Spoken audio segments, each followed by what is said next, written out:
Hello, everyone. Good afternoon. My name is Rebecca Vallis. I'm a senior fellow at the Center for American Progress. It is my distinct pleasure on this Thursday to welcome you to your 18th video meeting of the day, and that is saying something because it is only noon. More seriously, thank you so much for joining us for today's remote event. If you are here for second chances in the age of coronavirus, then you are in the right place. That's what we're going to be discussing today. A few obligatory housekeeping notes up top before we get into the good stuff. We have a live caption box for real-time captioning. Our hashtag, got to mention the hashtag second chances response. That's hashtag second chances response. You can use that hashtag to ask questions or to follow along on Twitter. But you can also submit a question using the handy dandy question box. So with that all out of the way, there are a lot of ways that COVID-19 has laid bare what's broken about the US public policy landscape. One way that America has long been exceptional, I put that in scare quotes, is of course our broken criminal justice system. And on top of mass incarceration and overcriminalization, one key feature of the US system that makes us exceptional, and not in the good way, is that the stigma of a criminal record can follow someone for long after they've completed their sentence, sometimes for life, preventing them from ever really having a shot at a quote second chance. Because of this, it is sometimes said that a criminal record can be a life sentence to poverty.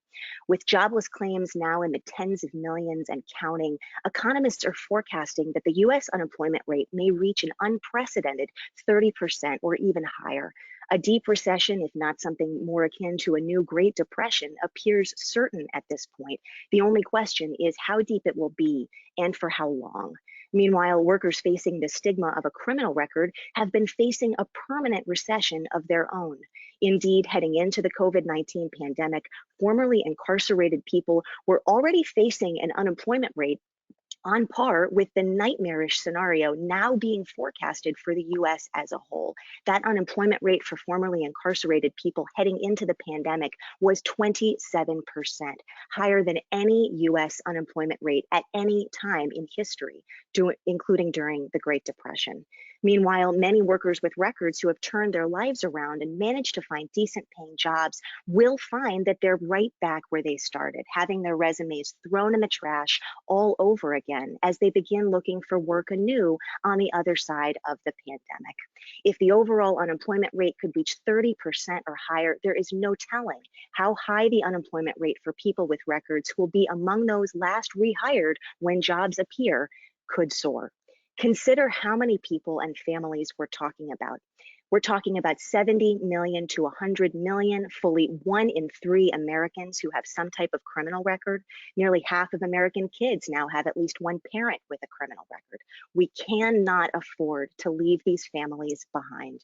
Meanwhile, allowing tens of millions of workers with records to be shut out of jobs as the economy begins to turn back on risks slowing the overall economic recovery too, by blocking their return to the labor force. As the nation grapples with the coronavirus pandemic, leaders in states and cities across the US have rightly been focused on protecting people behind bars in prisons and jails from the spread of the virus. And there is a great deal more work to do on that front to prevent large-scale loss of life. But as we begin to think even slightly long-term, it will be critical for lawmakers to take steps now to ensure that the tens of millions of justice-involved individuals and their families already facing significant economic vulnerability because of the stigma of a criminal record aren't shut out from rebuilding their lives as the nation begins to recover. And to that end, we have an all-star lineup for you today, including a panel, which I'll introduce in just a bit. But first up, it is my great pleasure to introduce a dear friend and an incredible champion for criminal justice reform, and in particular, second chance policies. And that is Pennsylvania Representative Jordan Harris. He's the minority whip of the Pennsylvania Assembly. He was the lead sponsor of Pennsylvania's Clean Slate Act. If you've got questions for Whip Harris while we're talking that you'd like me to ask, I'll be keeping an eye. Send them our way using the question box or using hashtag second chances response. And with that, and no further ado, Mr. Whip, thank you so much for being with us today. It's a real pleasure to see you, even virtually. Thank you for having me. I have to tell you that this is definitely a first, and it's amazing to be doing this from my living room / studio. If folks could only see the backdrop with my light ring and all of this other craziness that has now invaded my living room. It is amazing. So thank you for being here in my house. Well, thank you for taking the time. I know there's a lot going on. You're enmeshed in a lot of it. I have to admire your backdrop there. That's a lovely little backdrop you've got going on representing Philly. Um, so Whip Harris, you have been one of the driving forces making Pennsylvania a national leader on bipartisan second chance policies over the course of the past few years. I mentioned you were one of the lead sponsors of the Clean Slate Act that became law back in 2018. You've also, in the course of that, really become something of an ambassador to other state legislators that are seeking to work on these issues to follow in Pennsylvania's footsteps. How are you thinking in this moment about the interplay of second chance policies and the state and local COVID response? And I'm curious, as I ask that question, whether you have any advice for other state lawmakers who are trying to wrap their arms around the pandemic and what they can do as part of the response. And we actually have a lot of folks from state legislatures who are watching right now. Well, I think first let me thank you guys for having me, and thank you for always helping us. Center for American Progress was very helpful to Pennsylvania when we got a clean slate done here in PA. And shout out to my good friend and colleague on the other side of the aisle, Representative Cheryl Delosier. Cheryl actually had a birthday, it was maybe 2 days ago. She's 25 again. So happy birthday to my good friend, Representative Delosier. So in Pennsylvania, our governor has used his power of reprieve to begin to release nonviolent, non-sexual offenders who were in our state population who were 9 months to their minimum date or 12 months to their minimum date if they're in a high risk category as outlined by the CDC. So we've been able to do that. What I think COVID has done, and in many ways, it's shined a light on a lot of the flaws that we have in our healthcare system, but also in our criminal justice system. The truth is there are lots of people who are behind bars who, quite frankly, don't need to be there. And what you're seeing with COVID is that these facilities can be petri dishes for the virus to spread. And why that's important is because it helps shine a light on the reason or the shine a light on the point that some of them would have been better served being at home, being in some type of community correctional facility, being on some type of house arrest, and not necessarily inside the prison walls. That's not to say that we need to do away with prisons altogether, because there are violent offenders who do need to be there for the safety of community. And I fully understand that as a person who lives in Philadelphia, a city that is still plagued, even in this pandemic, still plagued with gun violence. I understand the importance of having a place for folks to go when they do cause harm to our community. But on a larger scale, most of the folks behind bars are coming home anyway. It would be better in many instances if they're not housed or warehoused in our prison population, but in some type of correctional facility that's community based, that works on restorative justice, that works on rehabilitation, and not just the principle of punishment. Yeah, and that's obviously been one of the most urgent needs in this moment, has been to let people out, and that's been happening not just in states like Pennsylvania, it's across the board, and also at the local level in such important ways. A big part of what you have also been a leader in Pennsylvania has been really championing not just the front end policies of changing laws so that people aren't behind bars when they shouldn't be, or letting people out like you're describing when conditions really demand it. But also really ensuring that people, once they've served their time, once they've quote unquote paid their debt to society, have a meaningful shot at a second chance. Talk a little bit about what that agenda has looked like for you. And now that we're in this COVID moment, how do you anticipate that some of the second chance policies that Pennsylvania has enacted might actually change the way that the state is able to respond to this particular crisis and help its residents? You can ask anybody that has a criminal record, and they will tell you that it's a scarlet letter that haunts them for the rest of their lives. If you have a misdemeanor, you're lucky compared to those who have felonies. If you could even consider having a record at all, luck. The fact is, in Pennsylvania, what we did with Clean Slate was, automatic sealing for misdemeanor twos, misdemeanor threes, and providing a pathway to sealing records for misdemeanor ones. But it still hasn't gone far enough. There are hundreds of thousands of people in the Commonwealth and millions across the country who have felonies. And that felony will deny you access to not just a job, but many industries, right? So understanding that right now in the state of Pennsylvania, we have 1.6 million people who have filed for unemployment, right? That's not even counting all of the hundreds of thousands of Pennsylvanians who weren't even in the job market to begin with because of their criminal record. So, during this time, I'm asking folks to look at not just the unemployed folks, but the unemployable who have skills that they could be using, but their criminal record is stopping them from being eligible to get in. For example, Pennsylvania, we legalized medical marijuana a few years ago. I voted in favor of legalizing medical marijuana. Now, regardless of where you're on the issue, the fact was that if you have a criminal record, we barred you from being a part of that industry. When we legalized gambling and casinos in Pennsylvania, we barred those from being a part of it who had, a serious, who had criminal records. So, for me, when you look at, and Pennsylvania is not unique, a lot of legislatures are doing this. When we create new industries or we legalize new industries, we're barring folks with criminal records from being a part of it. Now, let's be honest. If you have a felony drug charge, how hypocritical is it that now the government is selling the same product and the government will not allow you to be a part of that industry? It just doesn't make sense. So we have to use this as an opportunity to examine our policies. Our goal should be about how do we get people back into the system and not how to keep them out. Then listen, I'm not saying a person who may have had some sexual assault charges should be in our classroom teaching our children. No, there are certain safeguards that we need to have in place to protect the greater good. I get that. If you have a forgery or embezzlement charge, no, I don't necessarily want you being my CPA.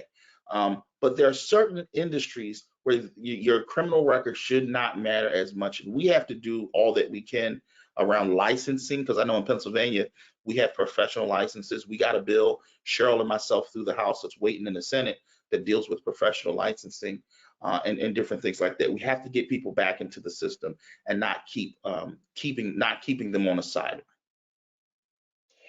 Now, Whip Harris, I should say you're not usually one who's shy to brag. I think that's probably fair to say for anyone who knows you, but I understand that Pennsylvania actually has some pretty serious bragging rights right now amid the COVID pandemic, when everything is shut down and so many state legislatures are shut down and sort of government services. And that's because that new clean slate law that you just mentioned has made Pennsylvania basically the only state that's still open for business to clear criminal records, because it's now being done by automation, and that, it turns out, can happen even when nearly everything is shut down. Talk a little bit about how Clean Slate is faring in the era of coronavirus, and do you feel like we're learning any lessons in this moment about what automation offers that that maybe we didn't realize until this pandemic moment? Well, I mean, a lot of Pennsylvania government is shut down. And rightfully so, to protect our workers.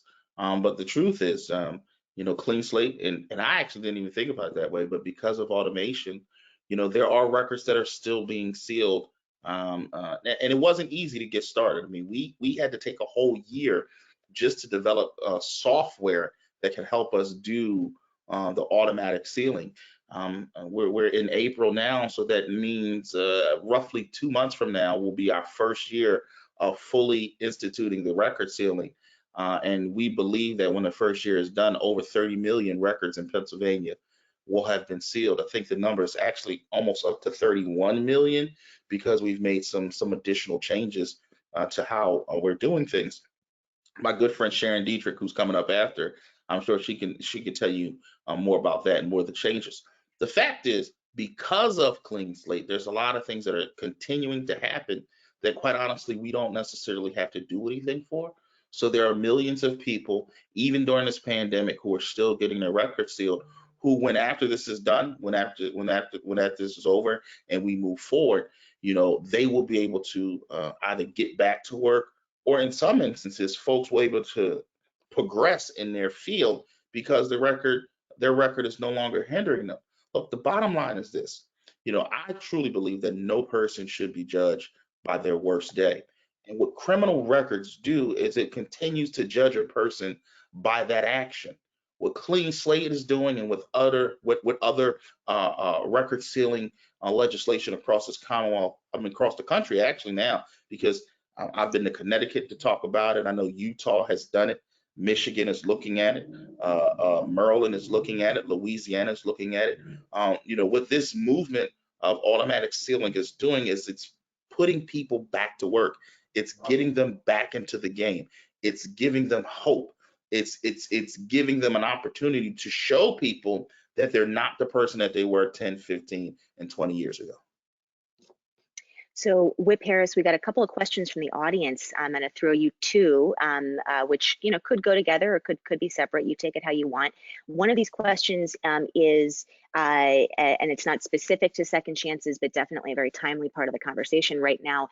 There has been a huge call for urgently needed state and local aid, and yet that remains one of the items that is being politicized in Washington. Unfortunately, the question is kind of, what are things looking like in Pennsylvania, and what do you want leaders in Washington to be doing right now to support our states and cities?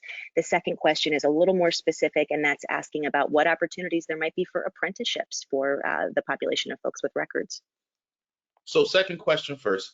It is, it's very big, the apprenticeship piece, and I've had lots of conversation with some of our organized labor groups here in Pennsylvania about what does that look like with apprenticeships, and even what does it look like for governments to provide maybe tax credits or some type of incentive to extend apprenticeships for people who have criminal records and who are working on their second chance.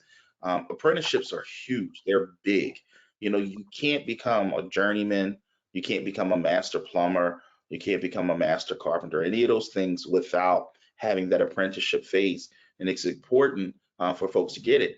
But what we've learned is that, and many of our employers will tell you this, folks with criminal records are usually some of the best employees. So the apprenticeship process gives folks an opportunity to learn a craft, get back on a job site, and then have a career to give them the ability to take care of their family. So I am very much in favor of incentivizing apprenticeships for the formerly incarcerated and convicted person, and looking at whatever kind of tax credits or incentives we as a government can provide. As far as the recovery, Pennsylvania is looking at between a $3 to $4 billion budget deficit because of some structural issues we had in the past, but primarily because of the fact that people aren't shopping, so we're not getting taxes there. People aren't collecting income, so we're not getting tax revenue there. Because of that, folks are struggling, but the economy is struggling, and that means that our tax revenue is struggling. So we're looking at having to make tough choices. What I would like to see, because we can't have an unbalanced budget in Pennsylvania, I would like to see the government do more for the states, whether that's a long-term loan program for states across the country coming from the federal government. Whatever those resources are, it's to help states over the next year or two get their footing in place. Because what we don't need during this process, we don't need a cut of services. We don't need to roll back investments that we've made. Now is not the time to do that. And quite honestly, citizens are going to need their state government to be there for them more now than ever. And because of that, we're going to need the federal government to step up. This cannot be a political issue. This has to be about how we reopen America, how we restart our economy, how we get people back to work. And I've been speaking with Whip Jordan Harris of the Pennsylvania Assembly. Jordan, thank you so much for taking the time to do this, for everything that you've been doing to fight on behalf of Pennsylvania's families and on behalf of people with criminal records and their families. I really appreciate you and really having you kind of on the ground there, leading the way in Pennsylvania. Also, I should note that Jordan Harris, they must follow on Twitter. He's at Rep Harris, and not just for the weekend trips he takes to milk cows, although those are some of my Twitter favorites of yours. Yes, follow me on Twitter, Rep Harris. Follow me on Instagram too, at Jordan A. Harris. I do funny things. I'll just leave it there. He does funny things. Thank you so much, Whip Harris, and I look forward to talking with you soon. So now that means that we are turning to the panel. As we do that, I'm going to remind you to submit your questions using the question box or at hashtag Second Chances Response. That is hashtag Second Chances Response. So keep those questions coming. We will be using them. But it is now my great honor to introduce this fantastic panel. We are incredibly lucky to have with us today Daryl Atkinson. He is the co-director of Forward Justice, also one of the founders of the formerly incarcerated Convicted Peoples and Families Movement, FICPFM. Sharon Dietrich is the litigation director at Community Legal Services in Philadelphia. She's also my former boss, so be nice to her with your questions. Quentin Williams is a campaign manager at the Heartland Alliance. And Arthur Reiser is director of criminal justice and civil liberties and other types of things at the R Street Institute, and we are so pleased to have all of them joining us today. But Daryl, I'm going to kick it off with you. I was just speaking with Harris, including about how a criminal record can be a life sentence to joblessness, a life sentence to poverty for many people. We heard a little bit about that just now, but I would really love to sort of tee you up to talk about what was the picture for people with records heading into the COVID pandemic, and how is COVID likely to impact that status quo? Thank you for having me, Rebecca. And, I'd be remiss if I just didn't begin that, yesterday in North Carolina, we got our first confirmed death of someone in a state facility because of COVID. We probably have on the state level one of the single largest contagions in state prisons and Noose Correctional Facility, where over 500 people of the over 700 people there have tested positive. On the federal level, our federal correctional facility located here in Butner, North Carolina, has 5 confirmed deaths and hundreds of confirmed positives. And the title of our program today, Second Chances for People with Records in the COVID-19 pandemic, is really difficult to have a second chance if you're dead, right? So I think we are really, really just in a time where this pandemic has exposed some of the most prominent fault lines in our society of who's deserving and who's undeserving of care and well-being. And I just wanted to kind of ground my beginning comments in that. And because of the work that we've been doing, we're litigating, we're advocating, we're organizing around these issues, both on the decarceration front, but also, advocating for what we believe is the coming economic winter that people with records will face. We've, garnered a lot of mail from family members who talking about how this pandemic has impacted them. And I'm reminded of one that I think really illustrates the intersection of both the decarceration efforts and the second chance efforts with people with records. Is a woman whose husband is in a state facility, who's 6 to 8 months within release, fits the profile of who you would consider most vulnerable and needs to be released. And she's worried about that husband.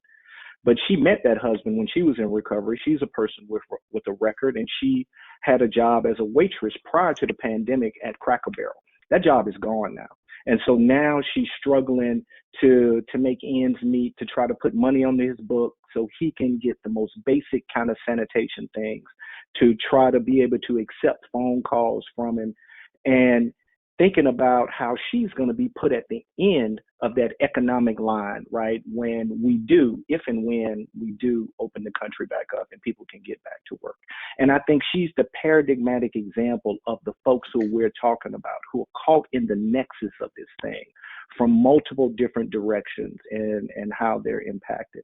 So, we're doing the decarcerative work, but we're also thinking about what can stakeholders do in this current moment to, when we talk about people with records and second chances, that could potentially relieve any financial obligations that they may be having. Because you talk about the last thing that you need when you're struggling, how am I going to get food? How am I going to keep the lights on? It's thinking about legal financial obligations. And so we've sent letters to various criminal legal stakeholders, police. Can we, stop ticketing folks who might be parked illegally? District attorneys and judges, can we make sure that we put any kind of moratorium on the accrual of any fees and fines and debt that may currently be going on? We've advocated that our Chief Justice, and she has, and numerous judges in local jurisdictions. I want to call out Judge Elizabeth Trosh in the Charlotte area, who put a moratorium on the collection of debt for a certain amount of time. And so that's another example of how the economic issues of people with records can be addressed by stakeholders right here and right now. So to make sure that people will have the ability to have a second chance, literally, in that they're alive, and then economically when the country does open back up. Quentin, I want to bring you into this sort of piece of the conversation as well. Daryl referred to it as an economic winter that people who have been impacted by the justice system and their families are facing. There has been an incredible amount of attention, as there should be, on the tens of millions of people who are now claiming jobless benefits. And we're hearing really, really high, scary numbers around how high the overall US unemployment rate may go. But every time I hear those kind of high 20s and 30s numbers for the projections for the overall U.S. rate, I can't unhear the 27% unemployment rate that people with records faced heading into the pandemic. I would love for you to talk a little bit about what it's like for a person with a record to be looking for a job, even in quote unquote good times, and how you expect the COVID and the economic impacts here to exacerbate the barriers that people with records are facing. I'm especially thinking about people with records who maybe finally found a job and got back on their feet, but then ended up losing that job in the pandemic. There are other fact patterns too that I'm sure people could think about. Yeah, Rebecca, I think your concern is well warranted because of the many points that you just laid out. I think, what is it like to be looking for a job or be trying to attain employment prior to COVID? I think you said it in your beginning remarks. I mean, the unemployment rate for persons with records is well above what the national average is. So quite frankly, the unemployment or the employment prospects of people with records before this pandemic were bleak. And I think with the pandemic, it has exposed a couple of things, right? And here's what I think the impact has been, in particular on employment. Number one, as you mentioned, folks who did get some kind of employment, and unfortunately, most of the availability for people with records in a lot of states are on the service industry side, so restaurants and things of that nature. Because of the pandemic, these folks, as you just said, are now out of work and unemployed.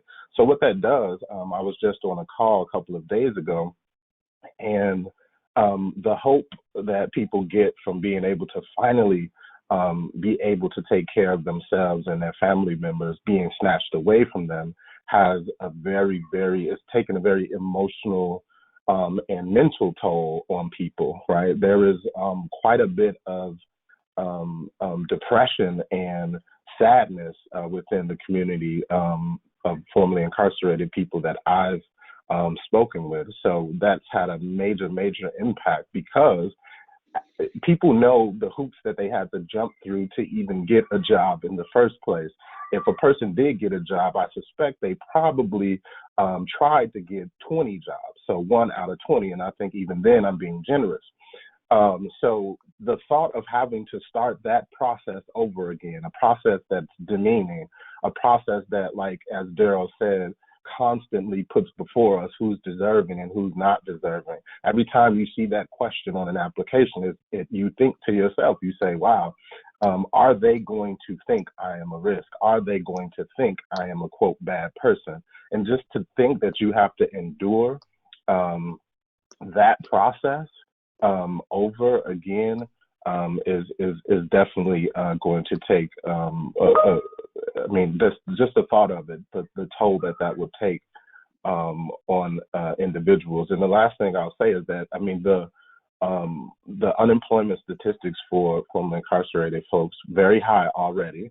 And then with the pandemic, the unemployment rate for folks without records really high, right? Because businesses are closed, so on and so forth. So there's already stigma that you mentioned, right?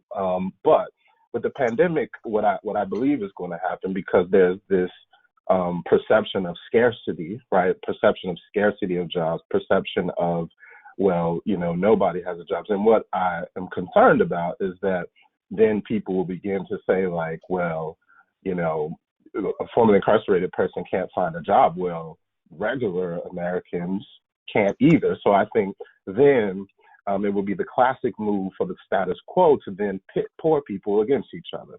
So then you have poor people saying to, without records, saying to people with records that we're more deserving because we didn't do anything to get arrested, and so on and so forth. And I think employers, because they're not far from that ideology in the first place, will embody that thinking and then further discriminate against people with records. So I think I'm not that hopeful about the employment prospects, but I do think there are a few things that we can do, and I think we'll be talking about those as we continue. Well, and I think that's a great segue into starting to talk about some of the solutions, some of the steps that policymakers can and should be taking right now, so that that economic winter does not become the reality for tens of millions of people with records and their families. And Sharon, I'd love to turn to you next, and I'll just do another reminder of the hashtag Second Chances Response to be following along or to ask questions. Look in that question box too, put a question in there. We're tracking them. They will happen. We really are going to ask audience questions. So Sharon, you are the employment lawyer among us, right? So your perspective in all of this is that your clients include many people who are facing trouble finding a job or keeping a job because of their criminal record. You also have the vantage point of having represented that client population through the Great Recession and its aftermath. As we start to pivot towards solutions, I would love to hear you talk about what it is that can change the trajectory for people with records in terms of employment, and what lessons we might be able to take away from the recession in terms of what the agenda should look like so that people with records are not shut out of the eventual COVID recovery. Thanks, Rebecca. I've been an employment lawyer at Community Legal Services, providing employment services to the people of Philadelphia for over 30 years. And having a record is the single most common reason people come to us for help. So it is an enormous problem for people everywhere. And it's not just something that happens in bad times, it's even something that happens in good times. Now, I will say that my clients in the recent past have been maybe somewhat more able to get jobs than in a labor market where basically there was a very low unemployment rate than they were before. But what Quentin says is absolutely true about people who may have been in stable employment for a long time, where they convinced an employer, yes, take a risk, take a chance on me, give me that second chance, and the employer has agreed. And now suddenly, all of these years later, they're finding themselves back on the street and having to start really at the very beginning again. I saw this recently with a hospital that closed in Pennsylvania, where there were a number of employees that I represented whose records were quite old and had worked there for a very long time.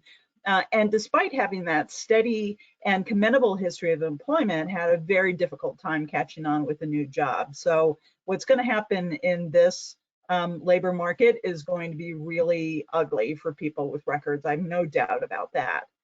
So what has worked before in the last recession, and what do we need to look out for? First of all, I do think we'll talk a lot about clean slate, which Representative Harris has teed off for us. The best thing you can do for somebody with a record is to eliminate that record, so that when they're job seeking, they're no longer being saddled with this barrier. And so all kinds of record clearing, but especially automated record clearing, are really important policy solutions. Second, I think transitional jobs are going to be very helpful for people with records. We had in Philadelphia in the last recession a really successful, although short-lived, subsidized job program, which got a lot of folks out of the house in the morning and very happily picking up a paycheck and doing really exceptional work.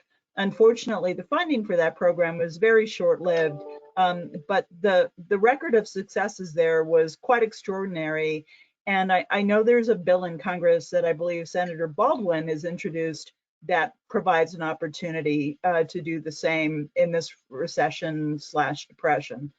Finally, let me just mention something that we should not do, and Daryl has already alluded to this, which is to look to court fines and costs as revenue streams, which unfortunately that did happen in Philadelphia last time we went through this. And quite extraordinary, because you're trying to collect revenue from people who basically have no revenue to be collected from.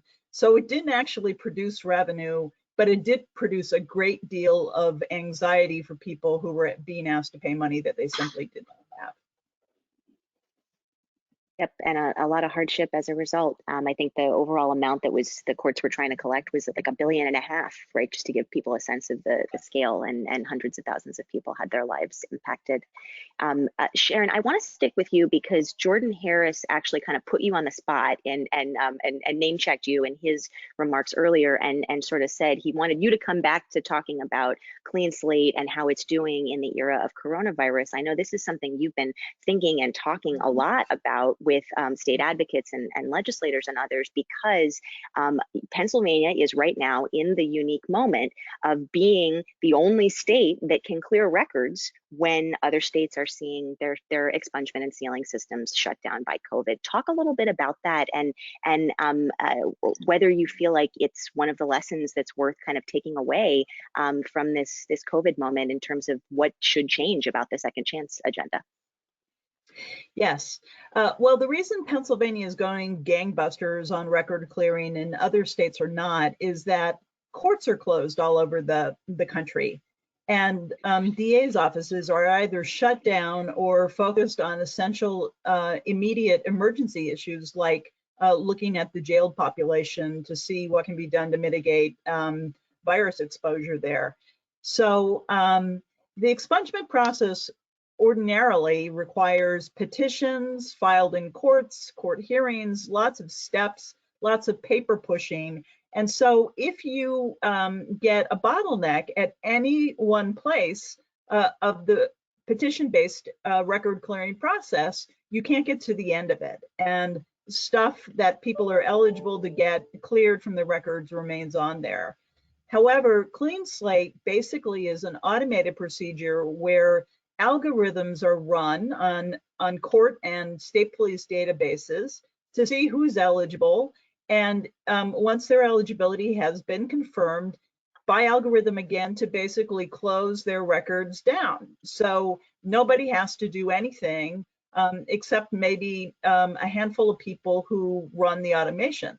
So in Pennsylvania, while all of the other states, and we've talked to advocates from other states, are you doing record clearing right now? The answer is almost uniformly no. While all the other states are not getting anywhere, in the month of March, we cleared 2.8 million cases from our database. because all that had to happen was a program had to be run, and judges around the state did need to put a signature on an order. But really, with that very minimal investment of resources at this emergency time, we were able to clear almost 3 million cases just in the month of March. And am I right in understanding that Pennsylvania also expects to save money as a result of the law? Something that I know a lot of folks from state legislatures who are listening right now are probably wondering, what can save us money in this time? That's correct. So the petition-based process is not free. It's not free for the former defendants who have to file and pay filing fees and pay off fines and costs. And it's not free for the system. A lot of resources in the system are required in order to get records cleared. You need involvement in DAs, by DAs to review cases, judges to review cases, clerks to schedule hearings, to push paper, multiple clerks. And it ends up becoming an expensive process, whereas Clean Slate does not have any costs once the programming is designed. So it will ultimately get all those records cleared without expenditures. And honestly, because of the cost of the expenditures, we could have never gotten anything like the number of cases that we've had cleared to date, which is, as of April 1st, 33.6 million cases in Pennsylvania have been cleared running Clean Slate since last June. And that's short of just 1 million Pennsylvanians who have been helped by this bill. So just given how many resources are needed to do all the paper pushing of an ordinary expungement or sealing petition, there's no way that we would have had even remotely near that capacity to handle all those cases. Thank you so much for all of that, Sharon. And we're gonna have to tell Jordan Harris to update his numbers. It sounds like he's coming in low. Yeah. So Arthur, I'd love to bring you into the conversation. You're not just our resident right of center think tanker, it's a Kodak moment. You're also our resident former prosecutor, which makes you a really important part of this conversation on a lot of different levels. And the reason that you're hanging out with us today, instead of on an R Street GoTo meeting, or well, what video conferencing tool do Republicans use? Maybe we should talk about that. Is because the area of second chance policies like record clearing and Clean Slate and the things Sharon was just talking about has actually had a significant amount of bipartisan support in recent years. I would love for you to talk a little bit about why we've seen that level of bipartisan support for second chance policies. And do you believe that this will remain an area with bipartisan potential in the COVID era? Yeah, correction, I am your favorite center writer, and I'm working on becoming Daryl's favorite center writer someday. I think that first and foremost, that the reason that we've seen kind of this coalescence around second chances is because it kind of lines up with conservative principles, or at least what conservatives say their principles are. I think there's some dispute on what that actually is. And the first one is a limited government. I mean, the bedrock of conservatism is a limited government, a government that cannot be arbitrary and capricious against its people. So if you look at those principles, and then you look at the big boot that has been sitting on the neck of individuals for a very long time in our history, that doesn't line up very well. I think some of the other things that kind of play into this is the business community. I mean, the center right is supposed to be very invested in the business community. And the business community has been saying for a long time, we need more qualified workers. And we have this enormous problem with individuals we can't get into the workforce because 9 out of 10 companies do background checks. So I think these are why you have the center right involved. But I think it goes a little bit deeper than that. And, you know, the history of the United States, the history of mankind, really, we've always looked for someone to kind of point our finger at when things go wrong. And I think that we're going to see this in the COVID era. And it's especially important when it comes to individuals with criminal history records, because they very often have the least amount of power because they can't vote. And so a lot of the policies that I'm afraid will get lined up against them are these types of policies that keep them further back in the line. And so that kind of goes to your second point: is, are we going to see a continuation of this type of collaboration? I certainly hope so, but I do think that criminal justice has always trickled down, and not in a good way that people on the right like to use. It trickles down to the lowest common denominator, and I'm afraid of a whole series of Willie Horton type of ads that are looking for someone to be mad at, and I think that is something that we have to be careful of. And just a couple other points to hit.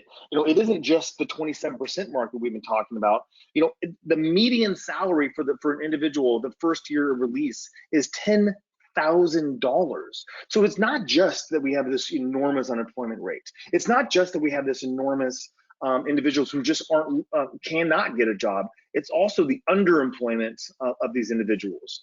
We know that one of the number one ways to ensure that we reduce crime in this country is ensuring that people have gainful employment. Well, how can we disinherit people from that American dream and then be surprised when they stop looking for it? So I think these are the types of things that have driven conservatives into this world, but I also am afraid that they're the types of things that they'll turn against when they get scared. So and you just saw this actually. This just played out in real time, on television across America when they passed this enormous package, and then they excluded individuals from the SBA loans. So think about what that actually, what is that actually saying? It's saying that you're less important, you're less of a citizen, you do not have the same power as other individuals. But think about where people with criminal history records actually go for employment. I think about Marcus Bullock. He's a friend of all of us here. He started a company, and you know who he went out and hired? Individuals with criminal history records. So we're actually double downing on the problem. We have absolutely captured people in this lose-lose situation, and then say it's their fault because something they did on their worst day 10 years ago or whatever. So I think those are the reasons that you see conservatives coming to the table. I also think it's the reasons why I'm afraid that a lot of conservatives are going to leave the table, because fear drives policy in America. It always has, it always will, and you're going to see, I'm afraid we'll see some of these things coalesce against individuals' criminal history records, juveniles, immigrants, because historically it's always happened that way. So, I think that we need to lock arms at this point. We need things like this. We need the Arthur Risers and the Daryl Atkinsons, coming together and saying, and the Ed Chongs, and saying this is wrong.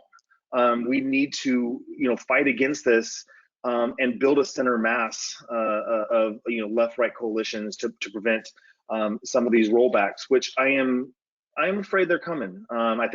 Afraid they're coming. They're already here. I'm afraid they're going to get worse before we're able to turn the corner on this thing. So Arthur, I'm gonna stay with you for just a moment, and I'm gonna play the optimist for a second, and you tell me if I'm off base. I feel like usually it's reversed. Somehow you're usually the optimist in our dyad. So you were describing the changed labor market as one of the reasons that you're kind of wondering whether we're still going to see bipartisanship around these issues, because we no longer have that tight labor market with the we need to go look for workers that before you mentioned was driving a lot of support for these policies. At the same time, a big thing, to use your words, of what drives us as a society that does appear and has for a long time been dollars and cents. And so to the extent that we're talking about 1 in 3 people in the labor market who have a criminal record, and to the extent that we already are aware that shutting huge numbers of people with records out of the labor market doesn't just hurt those people, it actually hurts all of us by hampering the broader economy. Is there an economic argument that we should be making in this moment to help people understand that it is in all of our interests not to needlessly hamstring the recovery by shutting 1 in 3 workers out of those jobs when they reappear? Or am I being too optimistic? No, I think that you're right. I think that is one of the arguments that we need to be making. I usually put that argument third in my list of arguments. I usually start with human dignity, and then I go into public safety. I think what's happening now is that piece has to move up the list, because that is what people are listening to, especially in states who are going to be strapped. I mean, listen, nobody sat around in Ferguson and twiddled their fingers together and said, how can we destroy these people? It started off very small. It started off with, we can make a little bit of money, with these types of policies, and that ballooned into a system where the vast majority of the money in Ferguson came from fines and fees, and then that drove incarceration in that city. So the numbers speak for themselves. We're talking about $100 billion, up to $100 billion a year lost in GDP from excluding these individuals from the market. And it goes further than that. I mean, there's the reports that if we would have not done this, listen, there are some individuals that we need to be afraid of, but it's a very small category of individuals. We could have lowered poverty in this country by 20% if we wouldn't have done this. So something that conservatives talk about a long time is pulling people out of poverty through their own bootstraps. Well, how the hell is that possible if we're cutting their bootstraps? It becomes impossible. And then when you add on top of that, in the shadow of COVID, of something that Daryl said, of you cannot have a second chance if you're dead. So when you add all these things together and think about who are going to be the breadwinners when they go back, it's typically going to be young men who are going to go to work, but they're the same people that have the criminal history records. So the whole system folds on top of itself, and keeps people down. And it is a government that keeps people down. That is actually what's happening. I know that on the left you guys think the government can come and save you, but on the right we believe that the government actually hurts you. And it's highlighted even in the most precise way when it comes to the criminal history record. This is the government keeping people down. And so I am optimistic in the sense that we do have good arguments. I am scared in the sense that we have been working a long time on these policies to get these things passed. And you just saw what happened in Washington State. That changed like that. I testified on Clean Slate. It was going to pass. It did pass. It just didn't get signed by the governor directly because of COVID. I mean, it was a 1-for-1. And it was really because of the price tag, and the governor sort of made it clear he didn't want to sign anything into law that was not directly related to COVID spending, which is understandable, but obviously a heartbreaker for folks who worked on it. Right. So Daryl, you're going to have to leave us early, so I'd really love to bring you in one last time before you need to go. And you were speaking before, and so importantly, we need to kind of keep bringing the conversation back to the all the different parts of the system that are on display as broken right now, and as incredibly dangerous to people on a human level. What about the people who are sensibly and humanely being released from prisons and jails right now as part of the decarcerative response to COVID-19? Advocates have been ringing the alarm bells that we're letting people out with basically nothing in the way of supports. How can we be doing right by them in this moment rather than setting them up for failure or for vulnerability to the virus, and potentially the potential for ending up back behind bars as well? Yeah, I mean, it's kind of, I kind of feel like I told you so moment, or people in the second chance community who've been advocating for decades that, releasing people without a policy framework and funding for, those most direct services that people need upon the immediate release is a nightmare and a mistake and a policy failure. And once again, we talk about how, this pandemic has really pulled a Band-Aid off some other areas of our society that maybe had not been exposed at the level that they're being exposed now. And I think this is just another example of that happening in the starkest terms. I just want to quickly pivot, Rebecca, because I think a point that Quentin made earlier is really, really important in how we combat perceptions and the reality of scarcity. And Arthur talked about it, how he potentially sees this. This moment is both wrought with opportunity and peril. Things could potentially go forward or things could really go backwards. And I think we're going to have to really ground these conversations in a value-based perspective to make sure that we can keep alignment with people from various ideological perspectives. And, one of the things that we're thinking about, even in North Carolina, we have an active campaign related to clean slate kind of legislation in the type. One of the things we're thinking about, how do you penetrate to combat what happened in Washington, where the governor vetoed because he didn't think it was COVID related? How do you penetrate state legislators and policymakers at this moment in time, right, to make sure that our issues don't get swept to the side, that they see them as part and parcel of this recovery, right? And so I think, once again, grounding things in value like opportunity, and we got to put people back to work, right? I think that's going to be enormously important.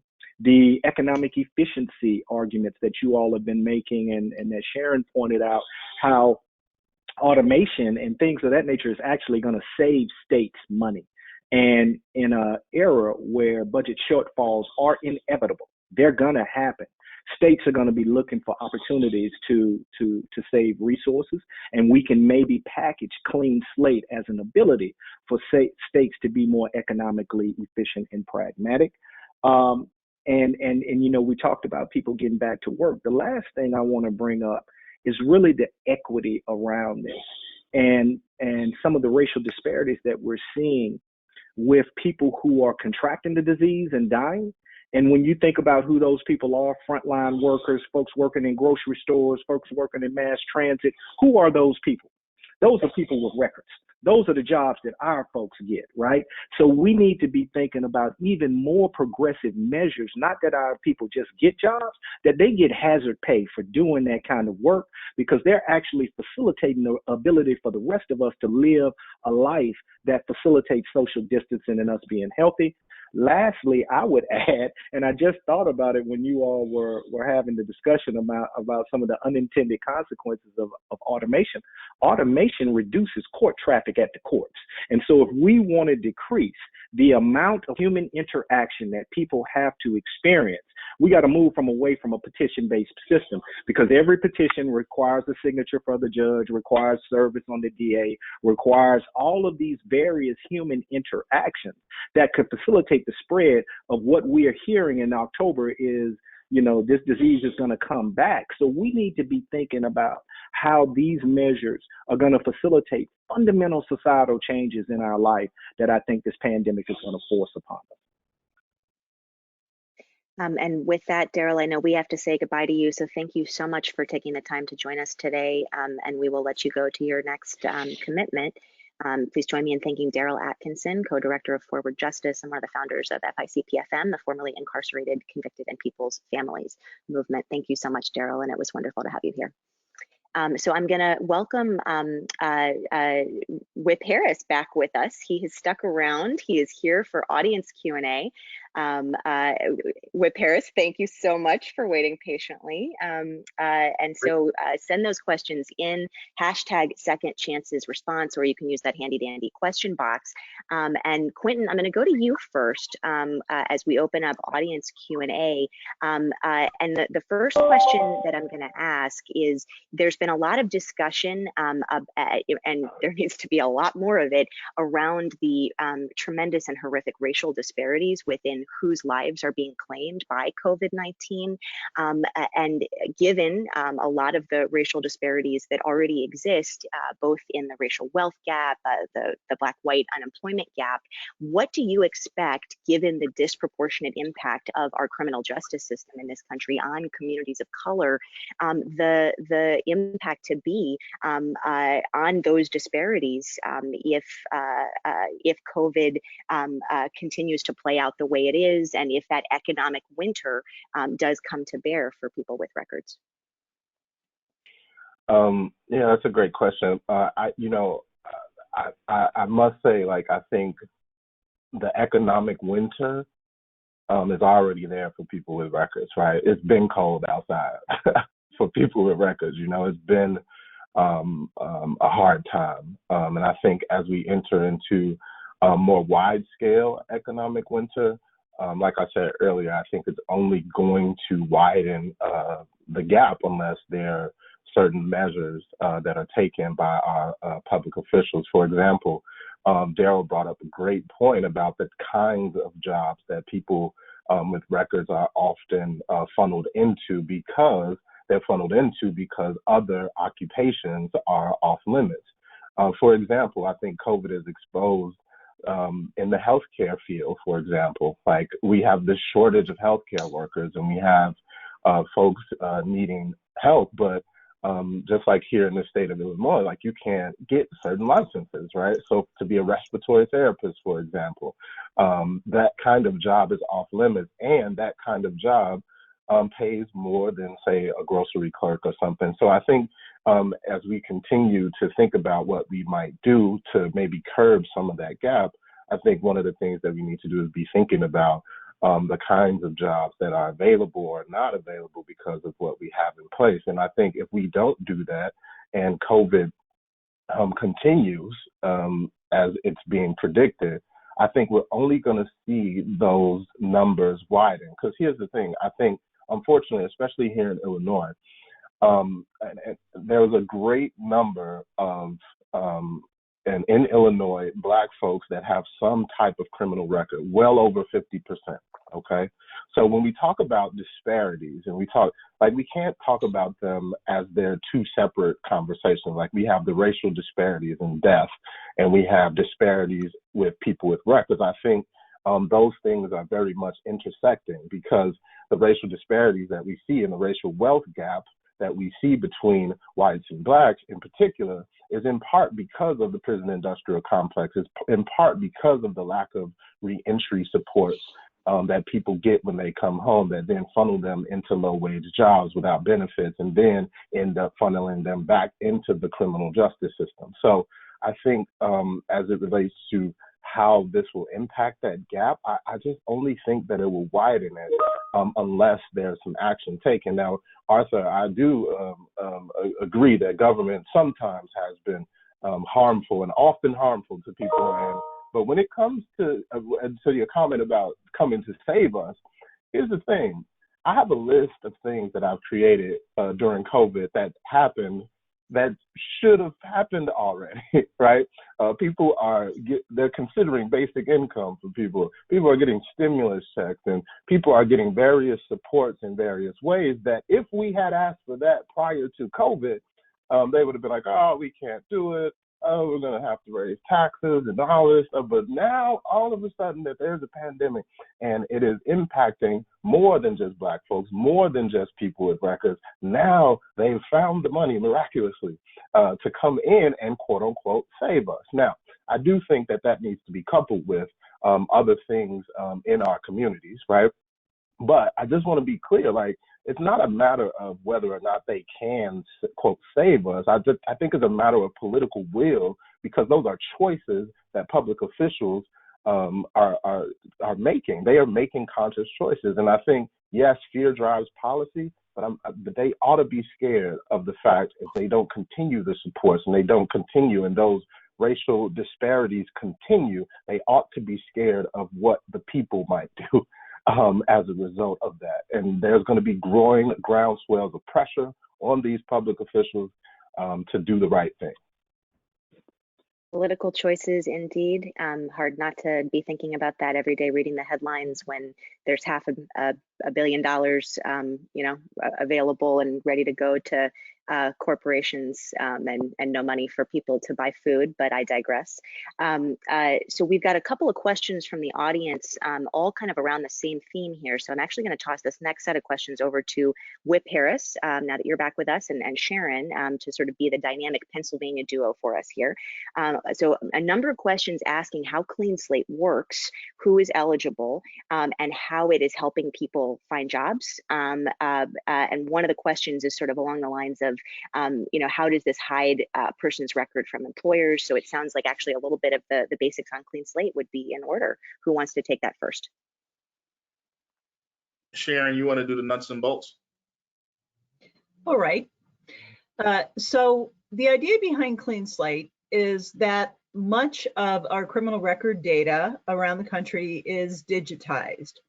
And if you have clear rules about who is eligible to get their record cleared, you can basically run an algorithm on that digital information and identify the cases to be cleared. So that is what we do in Pennsylvania. The courts run a query every month to figure out which cases are eligible. Now, in Pennsylvania, we are sealing primarily non-violent misdemeanor convictions, summary convictions, and non-convictions.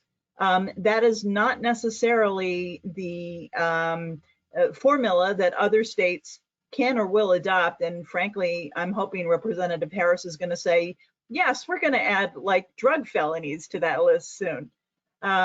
But in essence, that's what we are sealing right now. So at the beginning of the month, the courts run their query and identify cases that are eligible under the rules to be sealed. That goes to the Pennsylvania State Police to basically verify that the list is correct. They knock off any cases that are not correct. And then a court order is generated that's got hundreds of thousands of names on it potentially for each county court in the state. A state court judge basically signs the order. They don't, of course, look at 100,000 cases. They sign the order, and it is then processed by another query being run that now excludes those cases from public view. So it is a very elegant and in some ways simple system when you think about what computers can do, and compared to, it does not reach every single case in the database. If a case is missing necessary data, for instance, it does not seal that case. But the vast majority of cases that are eligible to be sealed are being sealed. And so instead of having a take-up rate like in Michigan, there was a study from the University of Michigan Law School recently that found that only 6.5% of people who were eligible were actually getting their cases cleared. In Pennsylvania, I don't know what the percentage is, but I guarantee you it's much closer. It's not 100%, but it's much closer to 100%. So that's essentially how the system works. So with that as sort of the nuts and bolts, yep, Whip Harris, take it from there. So, several things. If you listen to everything that Sharon said, it's not as expansive as we would want it to be. But even with the narrow scope of misdemeanor 2s, misdemeanor 3s, nonviolent nature after 10 years, and there's another thing that Sharon didn't mention is that you have to have paid your court costs and all of your restitution. Although there is a bill over in the Senate now that would remove having to pay court costs first, understanding that a lot of folks who still owe court costs because they're unemployed. Even with all of those restrictions, we still have reached 33.6 million records and almost 1 million Pennsylvanians, which in my mind shows you how massive of an issue that we're actually talking about. We only did this much and we're affecting this amount of folks. So it shows you how big of a deal it is. And two things. One, we do record sealing and non-expungement. There is a difference.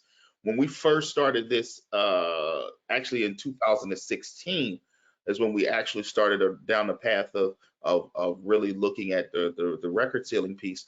It was a compromise that we met with our Republican colleagues so that district attorneys and/or the courts could still have access to the record if down the road the person reoffended.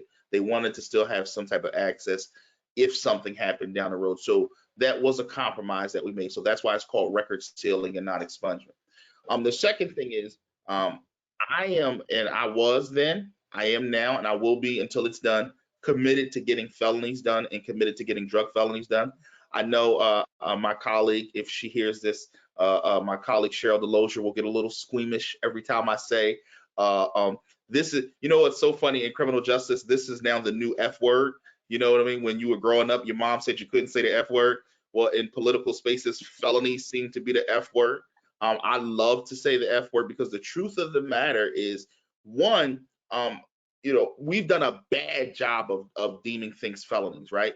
Because when you say felony, people usually think murder or rape. But in Pennsylvania, if you steal something over a certain amount, that's a felony. And we haven't increased that value in decades. You know what I mean? So we're really giving people felonies and giving them this scarlet letter of an F that's nowhere near what a felony should be. Murder, rape, you know, anything against a child, I 100% agree with you and get that.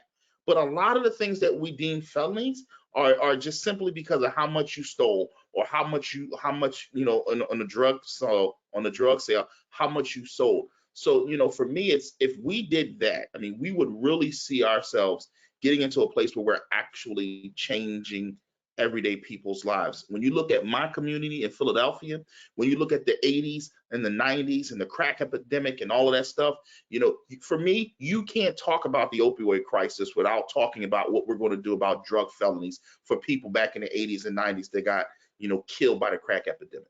So, you know, my goal is that we can change the narrative of what felonies are and kind of segregate out the violent piece and really start to deal with felonies in Pennsylvania for folks who need to get some type of reprieve.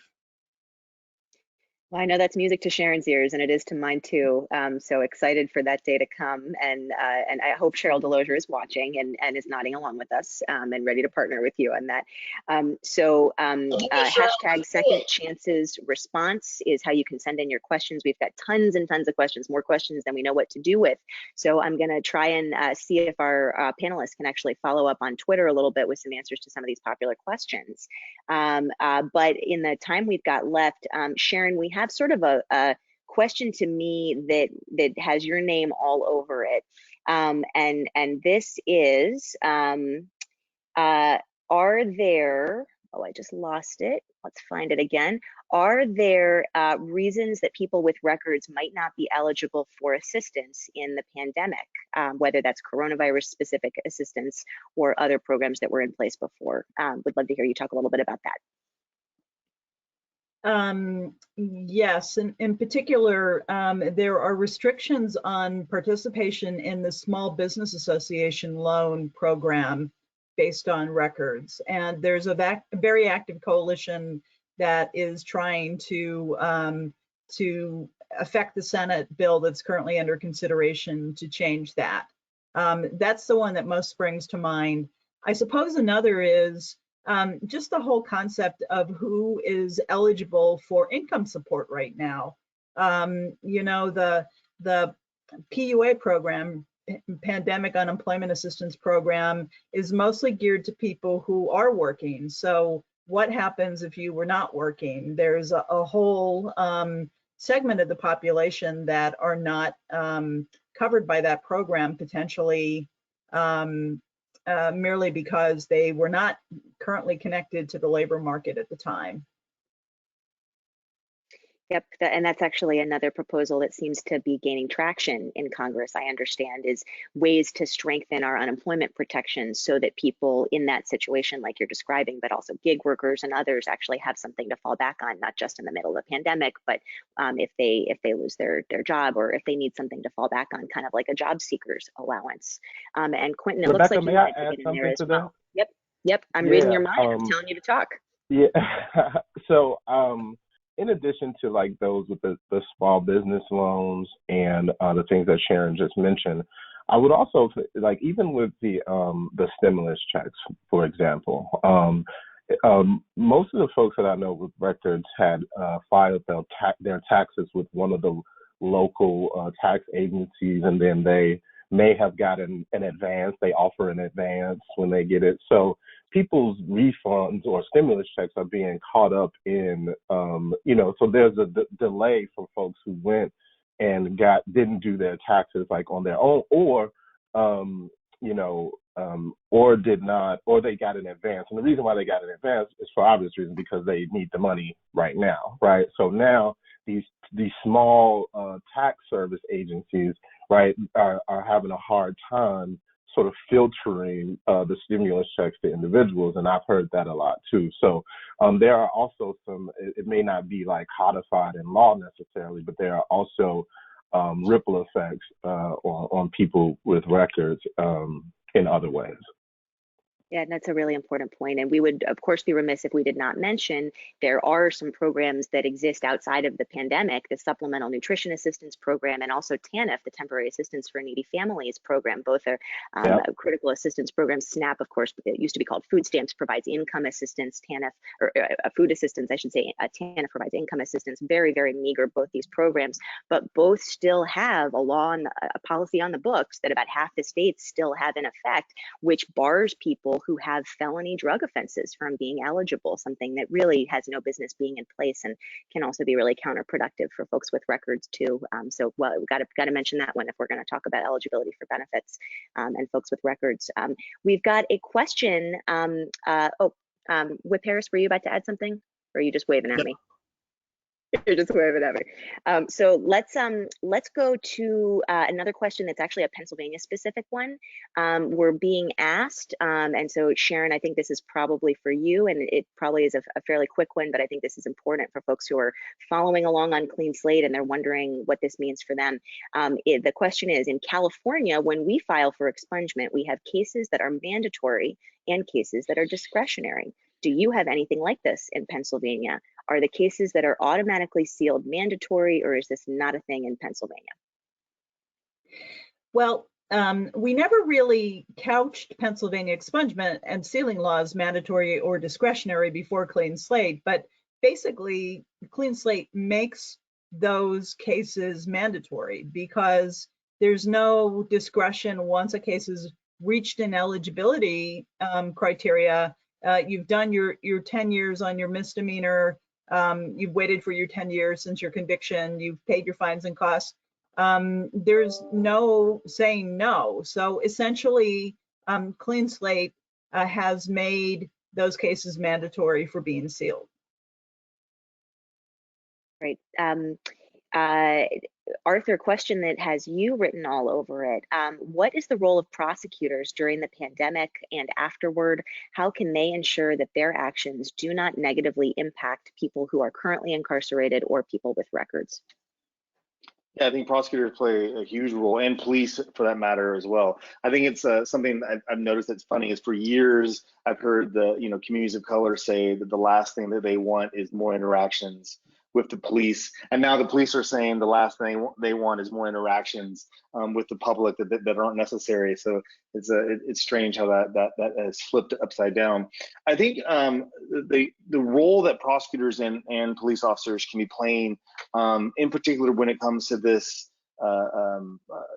pandemic, is almost like the do no harm type of scenario. That don't make anything worse. First and foremost, don't prosecute people that don't need to be prosecuted. I mean, we've been saying that for years at our street, that a limited government has to be government that prosecutes people that are public safety risks, not people that we're just pissed off at. And so I think that's the number one thing they can do, is just stop the types of prosecutions that really don't directly connect to public safety. And I think what they can, kind of advocate, because prosecutors have a very powerful voice when it comes to anything that relates to policy in the criminal justice space. Anybody who's done any lobbying, the first thing that a legislator will ask, I'm sure Rep. Harris has experienced this, is they'll ask you what are the prosecutors saying, especially on the center right. So I think that they can be advocates for a policy that actually tries to alleviate some of these problems. And listen, everyone who is on this panel right now, if we were not during the lockdown, but beyond that, if we missed 4 or 5 days of work, we would probably be able to go back to work after 4 or 5 days. But when you work at Cracker Barrel, that isn't the case. So putting people into the system that don't need to be there is a critical piece. And just a kind of a shout out to our own group. We're doing another webinar in an hour that looks at this issue specifically to prosecutors and tries to come up with some types of rules of engagement that prosecutors can be making during these hard times. So yeah, they play a huge role. Thank you so much. And so I guess if I watch that webinar, I will get to find out what service Republicans use. So good flag there. So we got a couple more questions, and we've got time for a few more actually, which is great. So one question that is actually around legal services, but it's a little bit broader. So I think this is really for Sharon and for Quentin. How can we get more funding to go directly to local legal services and other programs in the states that provide boots on the ground to help people with sealing, expungement, licensing, and other services? National funders and foundations don't really seem to want to fund our work. A little bit of honesty there. Quentin, why don't I let you lead off, unless Sharon, you want to? Go ahead, Quentin. Yeah, so I think each state, and I think the legal services and funders not being willing to fund things is just a general issue, right? And I think COVID has really caused somewhat of a scrambling, if you will, right? Like, so work that was already going on or work that was continuing obviously has to pivot. And I think legal services is absolutely something that is critical to be able to, help people during this pandemic. But again, back to what I was saying, just the political will to do so, right? And also not just political will, because that's like the public officials, but then when it comes to funders, like I think having this person who asked that question just being straight up, I think a lot of times when we interact with funders that we're really scared to say what we really need, and we try to pander to what they're interested in rather than what the actual need is. So I think I'm putting some of the onus on us in terms of talking to them and just shooting straight with them, and putting some pressure on them about what needs to be funded. And I think here in Illinois, like we have a few different mechanisms by which we can fund boots on the ground. We have an Edward Byrne Memorial Justice Assistant Grant Program, block grants, emergency solution grants, housing choice voucher programs, right? And all of these things can help us combat this. So I completely agree, but I think we need to do two-pronged approach. One is being honest with the funders and actually not being afraid to put pressure on them and tell them what's happening on the ground, because they often don't know. And then also putting the pressure on public officials as well, because it needs to be both a public and private investment in communities, because that's how big the issue is. Sharon, I know you've got a lot of thoughts about this as a legal aid lawyer, and as someone who spends a lot of time fundraising for that legal aid organization to do the important work that you do. Would love to hear you comment as well. Yeah, just to quickly add to that, Congress did increase LSC, the Legal Services Corporation appropriation, as part of one of the bills, the stimulus bills, but they earmarked that funding to be used for unemployment benefits primarily. And I have no quarrel with that, because there is a desperate need for people to be represented with unemployment benefit issues. But we also need to say, certainly record clearing should be among the permissible purposes of additional federal funds. And that should be something that Congress takes in mind as they allocate resources. From a happy news perspective, I was recently asked by a program officer, a well-placed program officer at a major funder, to connect her to the National Legal Aid and Defender Association. So perhaps the foundation community is thinking about these issues right now, and we're grateful for that. And before you take the floor back, I just want to add on a related issue. Quentin was talking about occupational licensing reform. I just wanted to note that that is another type of policy that we can do with virtually no cost. So as our state legislators look for things they can do to improve our employment environment that are no or low cost, that occupational licensing reform to allow people with records to get those licenses should be on the agenda for sure. So I think we're going to run low on time, and so at this point, what I'm going to do is actually kind of a final lightning round and give each of you about 30 seconds to kind of close out however you wish. Take that power, run with it, within reason, of course, before I get in trouble with our events team. So I'm gonna go kind of in reverse order to how we started. So Jordan Harris, you're going to get the last word, and I'm going to start actually with you, Arthur. Yeah, my final words are: this is the time that we need to lock arms. As I mentioned earlier, that I think something that Daryl said that is really important. This is there's an opportunity here. We actually get to test a lot of the theories that we've been talking about for a long time. We've released a lot of people from jail and prison, and the world has not fallen apart. So that's a way that we can actually test some of our theories, and I think that's a good thing. I think we need to be very careful that we do not fall off a cliff and have pretty serious rollbacks, because at the end of the day, when the government starts looking for to fill their budget, when people are scared because they're unemployed, we have a long history of taking that out on the vulnerable populations, and one of those populations are individuals with criminal history records. I already see it on the right with people saying, why should I care about Pell reinstatement, for instance, when nobody has jobs? So I think we need to be really intellectually honest about how we tackle these issues, and those of us that work on this need to really come together and fight. I mean, this is going to be a battle that we need to fight together. Quentin, I'll go to you next. I have so much I can say, but in 30 seconds, I will say that the reason why there's a lot going on, there's a lot of work being done, and I just wanted to shout out the people that are really struggling. Like Arthur just said, this is a fight, and it really is. So the Fully Free campaign to end permanent punishments, we are still working, and for those of you who don't know what permanent punishments are, you might know them as collateral consequences, but we don't think collateral quite gets at the reality of how people feel these barriers to their life. So we are still committed to ending permanent punishments. We are still doing that.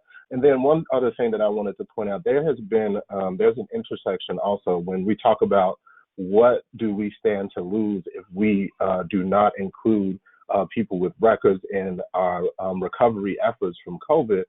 In Chicago, there's been a spike in violence during this time, right? We have been reducing it for quite some time due to some programs like Ready Chicago, the Rapid Employment and Development Initiative. Shout out to them. They're still doing the work. But man, they're in this climate of hopelessness and not being considered, and policies continuing to speak to people and continuing to say that they have less value than others. We have seen how this then impacts other areas like violence. We haven't even talked about housing as much as we could have today, but people don't even have places to live, no safe and affordable housing. So I would just encourage everyone to connect with folks on this panel if you're interested in what you can do, actions that you can take in this COVID world, even though we're mostly virtual. And I would just lastly like to say that we will keep fighting until our people are fully free. It's a perfect note to end on, and I'll make sure to tweet out everyone's handles so that folks who are watching and following along on Second Chances Response can follow up with questions directly to you guys on Twitter. Sharon, I'll go to you next for some closing thoughts. Rebecca, I want to thank you and the Center for American Progress for having hosted this event, because I do feel like in the early going of thinking about a recession recovery, there's not been a lot of thought given to the specific issues around records. And if we're really going to have a full recovery, there needs to be. So just to check off quickly some of the policy initiatives that advocates and policymakers should be considering, it includes the issue of record clearing, both by petition and more effectively by automation. It includes occupational licensing reform. It includes a fix to the disqualification for SBA loans. It includes subsidized jobs. So especially policymakers out there, please put that on your to-do list. Thanks. Thank you so much, Sharon. And Whip Harris, you're going to get to close us out here with some final words. Thank you so much for having all of us here today, and thank you for all of those folks who took time to join us virtually. Listen, criminal justice has to be more than just retribution. It has to be more than just punishment.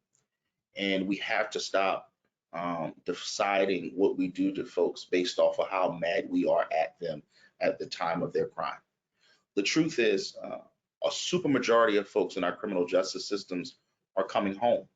And if they're going to come home, the question becomes, what do we do with them when they do come home?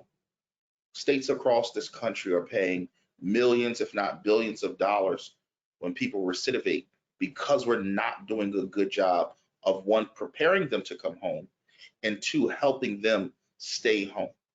Listen, I said it before, we can't judge people by their worst day, but more importantly, we have to, Democrat and Republican, understand that it makes sense for us to keep them home.